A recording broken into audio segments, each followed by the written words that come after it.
request up to $180,000, including 15% indirect cost. And then you can apply for a phase 2 funding. This would be $50,000. So just to clarify, so phase 1, which is the length, which is 2 years, and it's the grant that you're initially applying to with this RFP, can be followed by a phase 2 if you obtain an independent research position anywhere in the world, as long as it's in at a nonprofit research institution, and as long as you will still focus on HIV research. If you obtain an independent research position, you can apply for phase 2 funding. However, something to notice is that you perhaps might be offered an independent research position before ending the 2 years of phase 1. This is totally fine. You can start phase 2 anytime during phase 1, up to 2 years, of course, after the grant initiation. And what's important to notice also is that any funds that you did not use during phase 1, you can carry them forward into phase 2. So if during phase 1 you only use $100,000 of the 180, then you can carry over the $80,000 into phase 2 when you apply for phase 2. I'll say a little more about this in a couple more slides. So the application process is quite straightforward. So there is a step 1, which involves a registration on our application portal. You really need to apply and register on our website in order to, on our portal, in order to access the other 2 steps of the application process. Step 2 is to submit a letter of intent, and I will clarify a little more about what this entails. And then step 2, if we select your letter of intent, you might be invited to submit a complete application. So first thing to know about this RFP is that there are specific eligibility and qualification criteria that sort of you need to consider. The first one to mention is that the applicant must hold a research or clinical doctorate completed approximately between 3 to 6 years prior to October 1st of this year. So we exemplify the eligibility range in the graphic that you see here. So if you completed your doctorate after October 1st, 2019, or before September 30, 2022, you are within the eligible range. And just as a reminder, the window for PhD candidates starts from the date of the successful dissertation defense. So we're talking about when you defended your PhD should be within this range. And of course, we can make allowances for medical and family leave and military services that you can disclose when you apply. However, this is something to notice. This is very new. This is the first time that amfAR implements this. We will start to make exceptions to this particular eligibility criteria. If you have completed your PhD before then October 1st, 2019, or after September 30, 2022, we might consider your application and we might invite you to submit a full application. This will be decided on a case-by-case basis, and an exception will be granted on a limited number of candidates that have an exceptional track record of contribution to the fields. One example could be a very high number of relevant publications, or maybe one very impactful publications, or other metrics that we haven't defined and we don't want to define. We are willing to make exceptions for certain candidates that sort of stand out in their curriculum and in their proposal. If you apply while knowing that you are outside of the eligibility range, you can, and you have to specify that in the application process on the portal. You will have also some space to sort of clarify and explain to us why you should be invited, even though you don't fit within this particular eligibility criteria. Other eligibility and qualifications that applicants must pay attention to. So the applicants must propose a biomedical research that is relevant to the prevention, treatment, or cure of HIV. Heads up, we are really looking for projects in the biomedical research field. Epidemiological studies, behavioral social science research, health services, policy implementation science. These are fields that are not responsive to this RFP and will not be considered for this particular grant call. In addition, applicants must be the first author in at least one impactful publication in a leading peer-reviewed journal. Your entire publication list will be taken into consideration by us and by the reviewers. You need at least one first author paper. There isn't a specific number of publications that you need to have in order to be eligible, as long as the publications that you have are meaningful, impactful to the field. That's really what we're after. You need to propose a line of research that is sufficiently distinct from your mentor's own research, that indicates a sort of trajectory towards future independence. So this is something that was, something that decided against certain applications in the past round of Krim Fellowship reviews.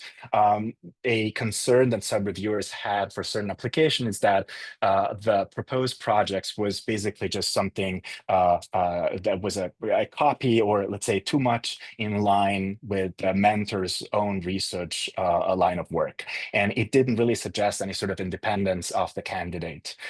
What we're after, and let me clarify something. So if you're a postdoc working in a lab, of course, your project will be part or would be inevitably part of the line of work of your mentor. So no, we're not expecting you to submit something that is completely different from what your mentor is doing. But it needs to sort of offer at least an outlook in the future that you might be able to carve your own niche of expertise in a way that is sufficiently distinct from your mentor's line of work. I'll give you an example. If your mentor works in HIV latency reversal, for example, and so you're working on different LRA compounds, you don't need to propose a project on the pathogenesis of HIV. You can still propose a project within the latency reversal field, but perhaps you're studying a class of LRAs that is very different, or maybe you're using a set of samples that is not the same set of samples that your mentor is using, or maybe you're using an assay or a technique that you developed. So something that will show the reviewers and show us that you are on the right path to really carve your own niche and line of research. The applicants must have made some oral and poster presentations. We want you to be able and to sort of have had some experience in presenting your own work at recognized scientific conferences all over the world. And you must be positioned to secure independent research position no later than October 1st, 2028. So what does this mean? Nobody will be after you if you don't become an independent investigator by that time. But if your proposal is too lengthy or appears too complicated, the reviewers might say, well, this cannot be completed within the 2 years of this phase one of this grant proposal. And so the applicant is unlikely to become independent by that time. So just keep in mind that your project must be feasible, doable in all way, from the budget perspective, from the experiment perspective, within the 2 years of this phase one of this grant. And finally, you must be affiliated with a nonprofit research institution anywhere in the world. So it doesn't matter where you are, as long as it's a nonprofit research institution, and your mentor must be an experienced investigator with a track record of mentorship of postdoctoral fellows. So when you submit your application, your mentor will have to basically submit a list of names of individuals that have been mentored by them, just to show us and the reviewer that you are supervised by somebody who has supervised other postdoc before, or who is currently supervising other postdoc. So the duration, again, as I mentioned early, the phase one is 2 years, $180,000. When you're applying for this grant, you will submit a budget and a timeline just for phase one. You should not consider phase two at this stage. You may apply for phase two only after you receive the grant and only after you received an offer and accepted an offer for independent research position. Keep in mind that the salary support is allowed at a maximum of $180,000, including indirect costs, and you must allocate at least 50% of your effort to the project that you are proposing. One other thing to keep in mind, although I'm sure that this would not be an issue for most universities, the grantee institution, so the institution where you're at right now, is required to provide some sort of training support in different areas, such as a general postdoc mentoring program, reduced rates used for core facilities, at least maybe granting workshop or things like that. So we want to make sure that you're working at an institution that provides you with additional support for your training, for your internship. And again, as I mentioned, phase 2 can start only after you obtain an independent research position. Once you obtain that, you can decide to apply for phase 2. The application for phase 2 is simpler and it's faster. Anything that you did not spend during phase 1 can be carried forward to phase 2, so with an additional $5,000. And phase 2 funding can start anytime during or up to 6 months following the phase 1 performance period. So I want to give a couple more info around step 2, so the submission of the letter of intent. And again, please register to the portal first. You need to register in order to be able to submit a letter of intent. If you're unsure on whether to apply or not, just register on the portal, and then you can decide later if you want to submit a letter of intent or not. So the application process when you log into the portal will look like this. So you will see like a page, a window with this links. So the first thing that you will have to enter after the data privacy consent is an abstract, hypothesis and aims on the project that you propose. This is just a summary of what you intend to do. Will be basically, you have quite a bit of space to explain what you intend to work on. And something to keep in mind is that if you're invited to apply for for the application for the full proposal, you will be able to change, kind of to rephrase and reword what you've wrote in the abstract and hypothesis aim, but you won't be able to conceptually modify those fields. If you change your mind around the way that you presented your title or the aims, that's okay, but you cannot present conceptually different research proposals. You cannot change your aims. You cannot change your general hypothesis. So keep in mind that at this stage, what you write here around what you intend to propose is something that will have to be consistent with your application if you're invited to submit. Couple words about the career statements. So this is maybe the larger part of the LOI submission process. One thing that we kind of struggled to get at the last cycles of the CRIMs was to get the list of publications from the applicants. This is very, very important. We will evaluate you based on the number and type of papers that you published. And we really would like to have the URL of your NCBI, the bibliography, just because, in theory, you could also provide a doc file with the list of your papers, but that gets confusing, and it doesn't really allow us to read the papers that you publish, look at them. So having the link of your published papers from the NCBI website, it would be the best. It's very, very easy to obtain that. We included instruction on the portal. It will take you literally 5 seconds. So please do that, because it will be essential. And I will not spend any time trying to dig your publication out of the literature field, because it's not my job. And I spent many hours doing so for candidates that did not provide their list of publications. So please provide that link. The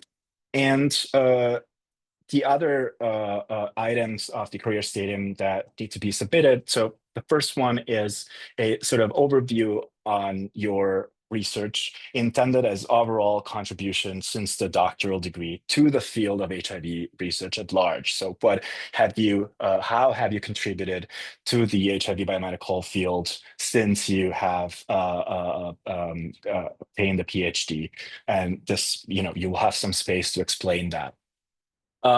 Second, we will need also an explanation on why and how this particular research that you propose in the application will advance your career specifically towards independent research position. So how all the things that you have accomplished so far, and in particular, this proposal will advance your career specifically, maybe because is a topic that is much needed in the field. And so you will be needed as a candidate or for whatever other reasons that you think is relevant.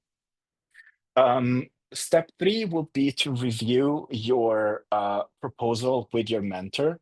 And this is something that a lot of candidates in the past cycle really didn't get right. Maybe we adjusted the wording a little bit so to make it more clear, but please, this step is essential to understand how critical you are about your own research. So what we want you to do here is to review your project proposal with your mentor and to identify areas of concern. So what are the potential obstacles that you might encounter doing your research proposals? Maybe it might be difficult to obtain a certain type of samples that is difficult to obtain, or maybe certain experiments are complicated for XYZ reasons. We just want you to spot those potential obstacles and suggest potential mitigation strategies. Every project has obstacles and sort of risks, and that's totally fine. We just want you to be able to identify those obstacles and propose a way around them. That's all. Then we would like you to highlight your collaborations, especially the collaborations that you have created throughout the years of your postdoc and also before your postdoc, if you want to. If you have reached out to labs that are not your own to, for example, obtain some samples or to learn some assays, or maybe you did some experiments for someone else. And we want to know what your role was in establishing those collaborations. This is sort of an essential aspect of being an independent investigator. You will need some collaborators or people that you are working with. And we want to know if you already have a network of collaborators at hand. You may not, but this is some space to mention that, if you will. And then finally, this is a space that we added this year. We want to give you the opportunity to mention other projects that you might be involved in. So you are proposing a specific project that you want to focus on, but you might be working also on other things at the same time. If you're a postdoc, you will likely be working on different things at the same time. I remember that from my time being a postdoc and having 1,000 different projects. You probably will have one main one and then 1,000 little other projects. So this is the space that we give you to mention these other projects if you have any. If you don't, that's also totally fine. Some postdocs are hyper-focused on a very large project. That's also totally okay. If you have only one project, you can just say so. That's not necessarily a disqualifying aspect. But for those of you who are involved in other things, I think it would be good for us to know and for the reviewer to learn more about the overall sort of landscape of efforts that you have in your own line of work. And then finally, so I'm not going to spend time explaining our review process, but we publish it on our website. I encourage every one of you who intends to apply to have a look at it. So you can just go to our website and click on the menu on the top. Then you have a section where it says apply for grant, and then you'll see a grant application, a peer review process link. If you click on it, you will see a detailed explanation on how grants are reviewed and scored by us. I think this will be informative also for you in terms of understanding what the reviewers will be after and how the reviewers will interpret your applications and sort of kind of decide if it's a good or a not good one. Deadline. So I mentioned 3 steps for the application process. The step 1, so you have 5 more days to register on the portal. And you will have until October 7 to submit a letter of intent. Again, You can access step 2 only if you're registered on a portal. And then if your application is, if your letter of intent is selected, we will invite you to submit a full application, and you will hear from us probably around October 21st. We don't have a final date right now, but of course, around this date, you will hear, you will have a response if you haven't been invited or not. And that if you are invited, then you will also receive a specific date for when the application will be due. And this will be around December 17th. So you'll have quite a bit of time to put together your application. And then finally, for the application have been submitted, you will hear back from us on whether your application has been awarded or not at the beginning of March. And with that, I stop here, and we are happy to take any questions. Okay, great. We do have a few questions in the box, and I'll just read through them. And some of them I can answer, and some Chris, who is our grants administrator for our research program, will jump in and provide some information, but I bet most of these are for Andrea. The first one is, can you talk more about what an exceptional candidate means with maybe some examples? Sure. So I think this question was probably referring to the exception to the eligibility time frame. So I'm assuming this is the sort of the frame of the question. So this is the first time that we are allowing candidates that are not within the eligibility window to apply. So we have not defined specific criteria. I think that if you intend to apply and you are outside of those eligibility criteria, you should send an application no matter what, submit an LOI no matter what, and then we'll make a decision based on your resume. In general, I would say the criteria that I can think of are an outstanding track of publication records. You publish a lot of papers. Of course, how many papers are a lot of papers? So I think that nobody can really answer that question. And, it really depends on the full picture of your professional accomplishments. I can think of maybe you have one paper that is, has been published in a high impact factor journal, or maybe you have accomplished all steps of your education faster than others. Maybe you have received a number of awards that are kind of less usual to they're special. Maybe you have had a particular fellowship for your PhD or for your postdoc.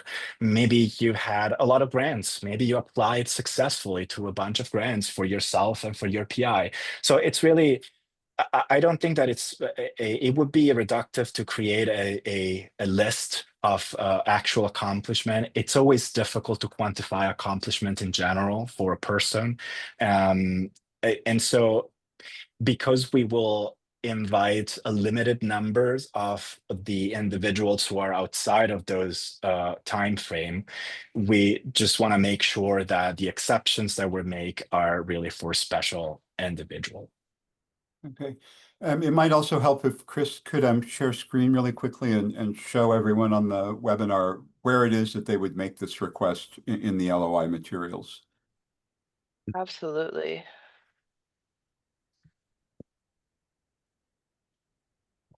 Okay, let's see. So if you go to our portal and you download the eligibility Excel spreadsheet, you'll see at the bottom where you can input why you are able to be, why you deserve an exception to the eligibility criteria, and then we'll review it on a case-by-case basis.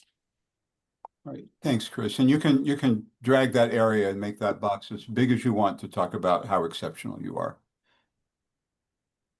Okay, the next question is, is being a co-first author on a paper accepted as part of the eligibility criteria? Sure, it is, yes. Right. This one I think I can answer. Is the Mathilde Krim RFP released every year? Yes, it is. Usually in the fall. And every once in a while that changes, but we try to stick with that schedule. So look for it every fall. The second part of this question is, should we write the proposal along the lines of a K-99 R00 with a clear delineation of research aims for phase 1 and phase 2? I think I know that answer, but I'm going to let Andrea answer it. No phase 2. We don't want to hear anything about your phase 2. One mistake that some applicants did in the previous review cycle was to include in their timeline also the phase 2 period. And what the result was that the reviewer said, well, this project is clearly not accomplishable within the 2 years of this grant, and the application sort of suffered of that. You're applying for phase 1 funding, meaning 2 years only, $180,000, and that's it. Later on, if you obtain an independent research position, you can apply for phase 2. But right now, forget about phase 2. If I am not a U.S. citizen and get an independent position outside the U.S., will the unexpended funds from phase 1 be transferred to my new institute of affiliation? Of course. Yeah, the whole amount, we will get it to you. So yes, absolutely. Can phase 2 be at a different research institute than phase 1? Absolutely, it can. I would say over half the time that is what happens. That's phase 1 Krim Fellow will move to a different institution. It just has to be within the HIV biomedical field, not necessarily the same field of study that you were focusing on for phase 1, but as long as it's still HIV and you are anywhere in the world at a nonprofit research institution, we'll give you your funding. Right. I have a question. My mentor is an early career investigator who is already highly recognized in the field. She is currently supervising other postdocs, but since I am among her first, she does not yet have a track record of postdocs who have completed their training. How could this influence my chances for the grant? That is a question. Yeah, I mean, if your mentor has and is currently supervising postdoc, I guess we can have a conversation about this. Why don't you reach out to grants@amfAR.org, and maybe you can submit a preliminary list of the mentees of your mentor, and we can take it from there. In general, I wouldn't think this to be an issue. I mean, as long as your mentor can demonstrate that they have experience supervising postdocs, some sort of experience, that should be okay. But please follow up with us. Are instructors coming out of clinical fellowship eligible to apply? I would say yes, as long as you have a clinical doctorate, you would be eligible to apply if you're within the window. And also, maybe this question might refer also to the fact that if you're an instructor, you're not a postdoc anymore. And we've had assistant professors applying for the CRIMs. Those were certain cases where the title of assistant professor is at a foreign research institution where they have different sort of what do you call it, leveling of titles, and sometimes you're a research assistant professor, but you're not independent. I think the key idea here is that you are not independent when you apply. You are within someone else's lab. You're mentored, you're supervised yourself. As long as these elements are there, even if you're an instructor or a junior assistant professor without your own funding, then you're eligible to apply. Great. If you are focused on HIV-associated cancers, does this still apply to the HIV field in broad?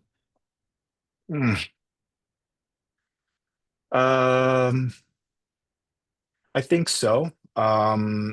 Yes. My hesitance in answering this question is that it is a very relevant field of research. I would say that based on the number of applications, let me rephrase it, because we can invite only a limited number of applicants, applications that are primarily focused on the study of HIV rather than HIV-associated pathologies might be prioritized. We will not waste your time and invite you to submit a full application unless we know that your full application has a chance to get approved for award. But it doesn't hurt to submit an LOI, and LOIs are relatively easy and quick applications. And you might, if you want, you're welcome to reach out to us prior to submitting the LOI as well. But I would encourage you to submit as well, and then we'll see what's the landscape of other applicants that we have.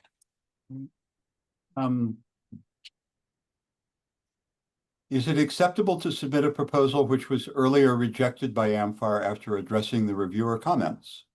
Yes, of course. In some cases, I do remember encouraging certain applicants to resubmit from the previous cycle. I don't know if this person is from the previous cycle, but if an application was not funded at a prior CRIM cycle, yes, you're still eligible to submit. Please submit an LOI. And yeah, make sure to address all the comments and concerns that the reviewers had at the first cycle. Resubmitting doesn't, of course, guarantee a word at the second cycle, but yes, you're eligible, and best of luck to you. I completed my PhD in 2024, completed my postdoc in June 2025. Congratulations. And recently got an offer for faculty. Congratulations again. Do I qualify for this application? I'm going to say that if you already have an independent position, you don't qualify for the CRIM. But Andrea may see more nuance in the question that I'm picking up and want to say more. Hard to say. We might want to have a closer look at your situation, but I would avoid a case where you already have an offer. You start phase 1, and a day after you start phase 1, you submit phase 2 funding. Then we'll have to issue a grant for $230,000, which it's allowed, but I don't think this will be fair towards other applicants that would use this opportunity to complete their postdoc. And keep in mind that something like this would potentially be a flag for us in our review process if we find out, for example, that you already had an offer from an institution before applying to this grant. That would, prevent you from being awarded this particular fellowship. Keep in mind that it's true that you can start phase 2 anytime during phase 1. This is really meant to be something that will give you the best chances to become independent investigator. If you already are one, or you're very close to become one, and you already got an offer, then you should leave space for other candidates. Yeah, I might also add that if you do have that independent position in hand, or just about ready to start, you should consider applying for a target grant. Oh, yeah. Our next RFP for target grants will be released, I can't remember the calendar, very late this year or early next year. If you want to make sure that you are aware of when that RFP is issued, you should go to the RFP we have up right now for Krim Fellowships, and there's a link at the bottom of that RFP where you can sign up for email announcements. And the day that RFP goes live, you would get an email coming out to tell you that the opportunity is available. That's a great suggestion. Yeah. Do you need documentations for eligibility exceptions, and can you give an example of such documentation if required, let's say for family medical emergency? Those exceptions for medical leave, which we will take into consideration in figuring out how long it has been since you got your doctoral degree. We generally will take your word for it. If a question were to come up, we might ask for documentation of it, but we've actually never done that in the past. But just don't lie. A quick question: for a proposal, do you need to have some preliminary data to show that it is feasible? I'm going to let Andrea take that. No, generally you don't. One thing that we're very proud at amfAR is that we do like risky projects. Often reviewers have, make comments around the feasibility of the research proposals. But feasibility and risk are not necessarily the same thing. I think that not having preliminary data could be seen as a risk. But if your hypothesis and your rationale are sound, I don't think that the reviewer will have anything to object. And during review sessions, I always remember the reviewers the difference between feasibility and risk in general. We are comfortable with risk. We're less comfortable with lack of feasibility. So make sure that your rationale is safe and sound, that your hypothesis makes sense. And if you have little or no preliminary data, that might be okay. Okay. Does the first author paper need to be in HIV research? No, it doesn't. But applicants in the past have been excluded from or have not been invited to submit a full applications if the vast majority of their peer-reviewed published papers were not in the HIV field. So if the Krim Fellowships is not a good opportunity to start your journey into biomedical research in HIV. We're looking for, especially because the phase 2 funding, we're thinking already ahead at giving you phase 2 funding, and we want to give you phase 2 funding if you stay in HIV research. So if you're in your postdoc and you're close to becoming an independent investigator, but you're starting right now in the field of HIV, it makes your application a little shaky. That might not be necessarily the truth for every single case, and maybe you're just referring to your first author paper, and your first author paper is not on HIV, but you have published other things on HIV. That's fine, but just to flag, other candidates in the past who have submitted LOIs and did not have any papers in the HIV field, they were not considered as interesting candidates for this particular RFP. But no, you don't need to have your first author paper on HIV as long as you have other HIV publications. Okay. I am a scientist academic researcher at Emory, but I finished my PhD in November of 2019. Am I eligible? Please have a look at the scheme that we publish on the RFP. If you are in the red zone, you're not eligible. If you're in the green zone, you're eligible. Honestly, I don't remember it right now, but you could just go on the page of RFP and there is a nice drawing of it. If you're in the red zone, you can still apply, as I mentioned earlier. You will have to explain why your resume or your profile is outstanding and why we should invite you to submit a full application even though you don't meet this particular eligibility criterion. Right.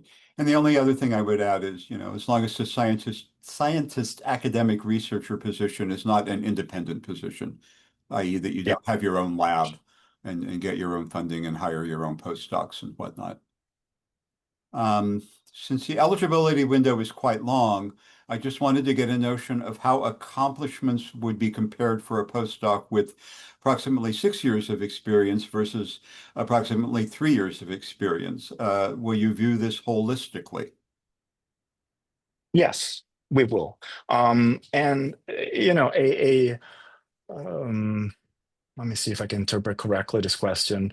I wonder if they're asking whether, a postdoc, so 2 postdocs with one or the double of years of experience that the other one might be more or less,